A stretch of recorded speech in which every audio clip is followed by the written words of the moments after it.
ओम नमो भगवते वासुदेवाय। तो आज हम लोग श्रीमद् भागवतम के इस तृतीय स्कंद के 7वें अध्याय का हम लोग 12वां श्लोक लेते हैं।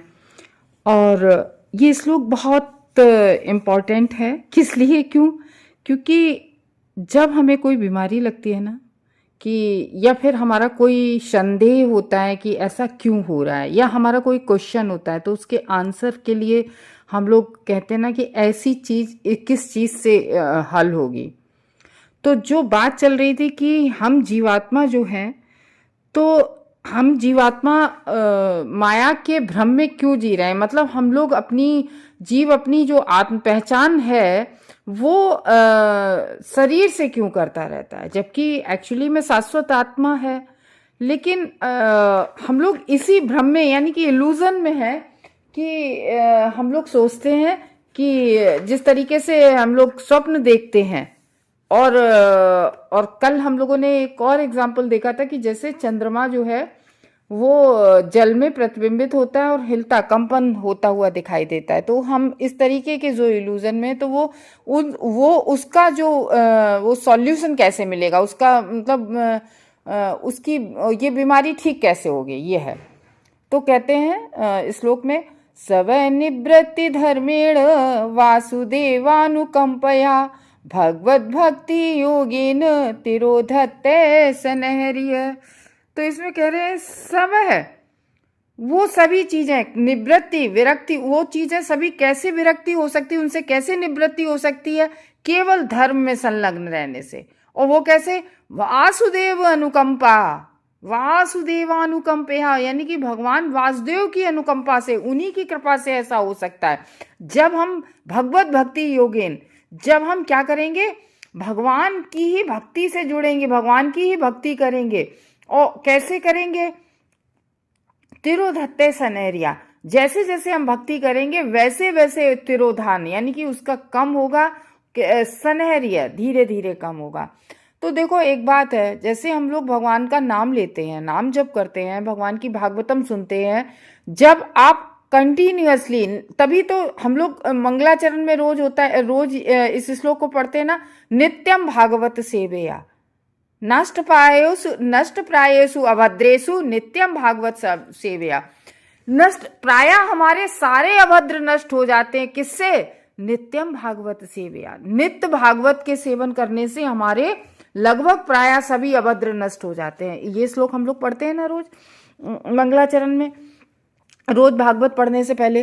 तो जब हम प्रतिदिन, यहाँ प्रतिदिन की बात हो रही, कभी कभी नहीं, प्रतिदिन, जब हम प्रतिदिन भागवतम सुनते हैं तो ऑटोमेटिक ना हम लोगों की विरक्ति हो जाती है। कल अपन ने ना थोड़ी सी इस बात पे भी बात की थी कि जब हम भगवान का नाम जाप करते हैं तो अपने आप ही है ना हम लोगों को धीरे धीरे ये सब चीजें खत्म होने लगती है। उसके पास बहुत बड़ी कार है, हम भी ले लें, नहीं, फिर अपन को है ना भगवत भक्ति में जैसे लिखते हैं रोज, अरे सब ठीक है, अरे ठीक है, बस इतने कपड़ों में काम चलेगा ना। मतलब ये जो भौतिक लालसाएं, कामनाएं हैं, ये ऑटोमेटिक कम होती हैं भागवतम सुनने से, भगवान के नाम जप करने से। तो वही है, अपनी जो हम आत्म पहचान है हमारी, वो भ्रम में है, भ्रांति है उसको। और वो भ्रांति कैसे हो जाएगी? अपनी आत्म पहचान जो हम शरीर से करते हैं, कौन सुंदर है, कौन टेढ़ा है, कौन मेढ़ा है, ये जो आत्म पहचान हम लोग करते हैं शरीर से, ये उसी भ्रांति की तरह से। और वो भ्रांति कैसे कम होगी? भगवान वासुदेव की कृपा से, और उन्हीं की कृपा से विरक्ति भाव आता है भगवान की। जब हम भक्तिमय सेवा करते हैं, देखो भगवान की पूजा ना हम लोग कभी कभी कैसे करते हैं ना, आसक्ति से। आसक्ति से मीन्स हम आपके यहाँ 21 दिन देखो जल का लोटा चढ़ाएंगे शंकर जी, और देखो 21 दिन हम आपके यहाँ जल चढ़ाएंगे, और आप है ना हमारे बच्चे की शादी करवा देना, या हम आपको 500 किलो के लड्डू का भोग लगाएंगे, मेरे लड़के का आईएएस में सिलेक्शन करवा देना। ये सौदेबाजी हुई, ये भक्तिमयी सेवा तो हुई नहीं, ना प्रेममयी सेवा हुई, ये तो भगवान से डायरेक्टली सौदेबाजी हुई। लेकिन भगवान इतने अच्छे हैं, हम किसी भी आशा से जाते हैं वो पूरी कर देते हैं। एक बार है ना विष्णु भगवान जी स्वयं अदिति माता से कहते हैं, भगवान विष्णु स्वयं कहते हैं कि मेरा अर्चन कभी भी व्यर्थ नहीं जा सकता, श्रद्धा अनुसार फल, हर व्यक्ति श्रद्धा अनुसार फल पाता है। ये अदिति माता को स्वयं भगवान कहते हैं। और अविद्या का जो नाश है वो केवल और केवल कैसे होता है? वासुदेवानुकंपया, भगवान की ही कृपा से होता है। तो इस तरीके से इस श्लोक में बताया जा रहा है कि जो हमारी ये जो भ्रांति की बीमारी है, जो हम स्वयं को शरीर से जोड़ते हैं, तो ये जो बिगड़ी हुई है ये निवृत्ति मार्ग यानी कि विरक्ति भाव से होगा। और वो विरक्ति भाव कैसे आएगा? भगवान की कृपा से। भगवान की कृपा कब होगी? जब हम भगवान का नाम जप करेंगे, भगवान की भागवतम सुनेंगे। तो अब बात ये आती है, तो हम जीव अविद्या के कारण ही तो अपने को देह मान रहे हैं, क्योंकि एक्चुअली में तो हम लोग शाश्वत रूप से हमारी आत्मा है ना। और वही जब हम अपनी को देह मान रहे हैं, अपनी देह को सुंदर करना, अपनी देह को सजाना, हाँ ये बात बिल्कुल सही है। भक्ति के लिए हम अपनी देह, अपने शरीर का ध्यान रखना पड़ेगा, क्योंकि यही माध्यम है भक्ति करने का। इसी के द्वारा, क्योंकि जब हमें बुखार आ जाता है, हमें जुकाम हो जाता है, हमारे शरीर में कोई दिक्कत आ जाती है, तो हमारे ना तो माला का जप पूरा हो पाता है, ना भागवतम पढ़ने सुनने का मन होता है। तो इसलिए अपनी देह शरीर का तो ध्यान रखना पड़ता है। तो और लेकिन हमें उसमें बंधन नहीं बंधना, बंधन का कारण नहीं बनना है, क्योंकि अगर हम अपने को शरीर मानने लगे उस हिसाब से, तो पुनरपि जन्मम पुनरपि मरणम, फिर जन्म मृत्यु के चक्कर में हम लोग फंसते रहते हैं। तो क्योंकि जब हम देह मानने लगते हैं, देह के लिए ही सब कुछ करने लगते हैं।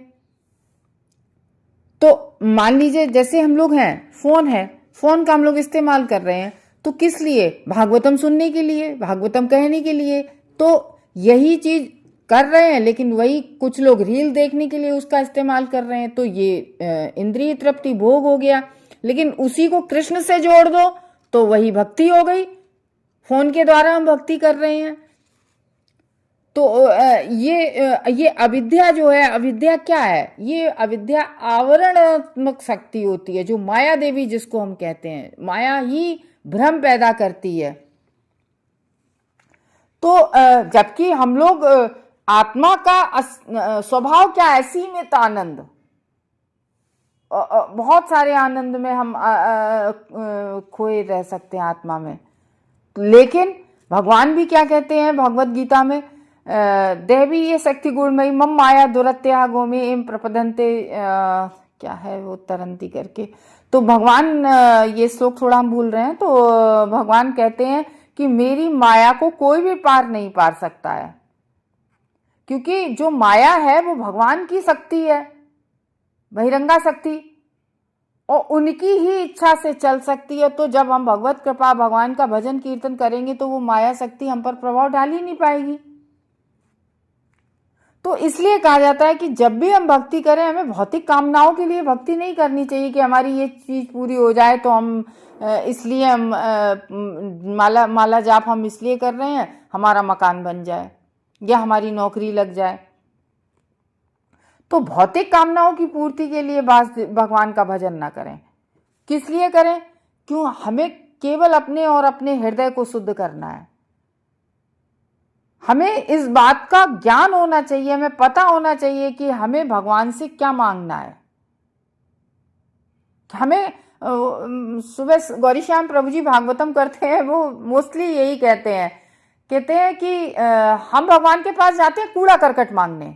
बहुत हंसी आती है। वो अपनी भागवत, वो अपने उसमें यही कहते हैं, गौरी श्याम प्रभु जी कहते कि हम तो भगवान के पास जाते हैं कूड़ा करकट मांगने, हमें ये दे दो, हमें दे दो। भौतिक चीजें कूड़ा करकट तो है ही, क्योंकि वो वेस्टेज है।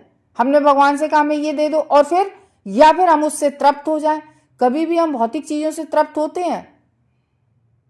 हम कहते हैं हमारे पास ये बहुत बड़ी गाड़ी हो जाए, ठीक है, थोड़े दिन खुशी हुई, बाद में फिर हमें अब उससे भी बड़ी चीज मिल जाए।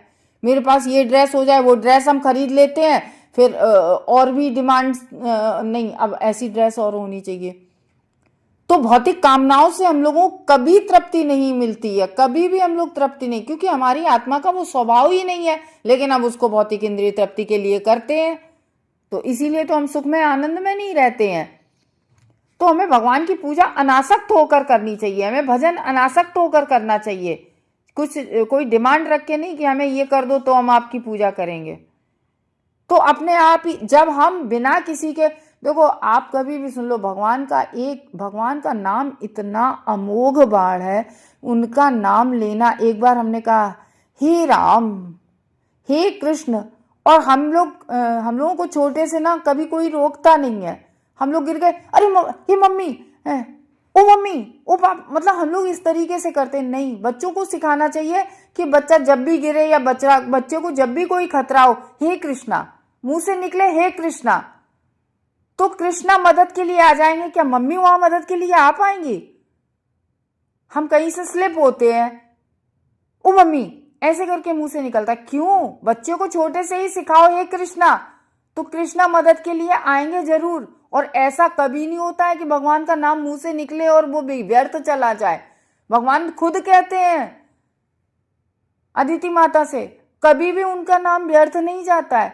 तो कोशिश करें, अपने बच्चों को भी समझाएं, अभी से अगर जिसके छोटे बच्चे हैं वो समझाएं कि केवल मम्मी को ना बुलाया करो, कोई प्रॉब्लम हुआ करे, कृष्णा को बुलाया करो, वो कृष्णा आएंगे, वहीं जाकर मदद करेंगे कृष्णा।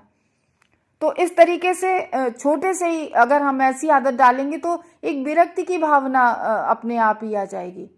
और अगर हम मांगे भी तो किससे मांगे? पिता से मांगे ना। अपना परम पिता कौन है? भगवान है, उनसे मांगे। तो ये है। कभी कभी कुछ लोग कहने लगते हैं अरे तुम्हारे लोगों में 33 करोड़ देवता, 33 करोड़ नहीं 33 कोटि, और उसमें ये वसु और देवता लोग आते हैं, तो वो इसमें प्राइम मिनिस्टर हर जगह जाके कार्य नहीं कर सकता। वो अपने अपने डिपार्टमेंट अलग अलग देता है सबको। इसी तरीके से वर्षा का डिपार्टमेंट इंद्र को दिया हुआ है, और 2 अश्विनी कुमार भी उसमें जुड़े हुए हैं। तो इस तरीके से 33 कोटि, मतलब ये इनमें देवता वसु सब शामिल होते हैं। तो इसलिए कह रहे हैं कि भगवान ही सब कुछ करते हैं और उन्हीं की कृपा से सब कुछ हो पाता है। और अगर हम कुछ मांगते हैं भगवान से, मांगने की इच्छा से पूजा करते हैं, तो ये तो हम और जब हम भौतिक चीजों को मांगते हैं तो समझ लो हम उसको बंधन में और बनते चले जा रहे हैं। यानी कि इस जगत में दोबारा आने की अपनी पूरी फुल प्लानिंग कर लेते हैं। अगर हम भौतिक जगत की चीजों को मांगते हैं, इंद्रिय तृप्ति में लगे रहते हैं, तो इससे बंधन में बनते हैं और हम फिर अपना अगला जो है वो पूरा डिसाइडेड कर लेते हैं कि हमें क्या करना है, अगले जन्म में क्या बनना है, कैसे आना है, क्या करना है। हमारे इस जन्म के कर्म ही हमारा अगला जो जीवन है उसको डिसाइड कर देते हैं। कोई और नहीं हमें जन्म लेता, हम खुद ही डिसाइड करके जाते हैं। दोबारा आने का फुल प्लानिंग बना लेते हैं जो हम मांगते हैं। तो मांगने से हम बंधन में बनते रहते हैं। तो इसलिए हम कितना भी मांगे पर हम कभी तृप्ति नहीं होती है। तो एक होता ना अपने अंदर एक भाव होता है एंजॉयमेंट का, अरे मजे करेंगे, ये चीज आती है जो ये नहीं होना चाहिए। और भगवान तो ऐसे हैं, इतने कृपालु हैं, इतने दयालु हैं, वो हमें कभी रिजेक्शन देते ही नहीं है, कभी रिजेक्ट नहीं करते। अच्छा ठीक है, तो मेरे पास इसलिए आए हो श्रद्धा से, चलो भाई तुम ले जाओ इसको। तो जो अपन ने कहा था ना कि अंतःकरण, कल बात हुई थी अंतःकरण की, कि आत्मा नहीं अंतःकरण, तो जो हमारे अंदर काम क्रोध लोभ मोह ये सब है, ये हमारे अनात्म गुण हैं। यानी कि ये आत्मा का गुण नहीं है। काम क्रोध लोभ मोह मद मत्सर ये सब आत्मा के गुण नहीं है। ये अंतःकरण जो हमने पढ़ा था कल, मन बुद्धि अहंकार जो रहती है हमारी अंतःकरण में, तो ये अविद्या विनिवेश विषय होते हैं। अनासक्ति से वासुदेव की कृपा प्राप्त होती है, आसक्ति से नहीं कि हमें ये दे दो। भक्तिमयी भगवान की जब हम भक्तिमयी सेवा की विधि के माध्यम से धीरे धीरे हम इसको कम कर सकते हैं। देखो भक्ति का असर अवश्य होता है। हम ऐसे देखने में लगता है कि नहीं हो रहा है, लेकिन आप स्वयं फील करेंगे कि जब आप नाम जप करने लगते हैं तो ऑटोमेटिक आपके स्वभाव में, आपकी सोच में, आपके हर चीज में परिवर्तन हो जाता है। अब देखो ऐसा तो नहीं है कि रातों रात हम श्रील रूप गोस्वामी बन जाए। हम तो वो रातों रात तो होता नहीं है। तो भौतिक अस्तित्व के कंपन गुण से जो पदार्थ के साथ अपनी हम पहचान करने का दार्शनिक चिंतन है, वो भौतिक प्रभाव में आकर हम अपने आप को क्या समझने लगते हैं, ईश्वर। अब मैं ही अपने आप को ही कर्ता समझने लगते हैं। तो भगवान वासुदेव की कृपा से भगवत भक्ति द्वारा सब कुछ समूल नष्ट हो जाती है, जो हमारी आसक्तियां होती हैं।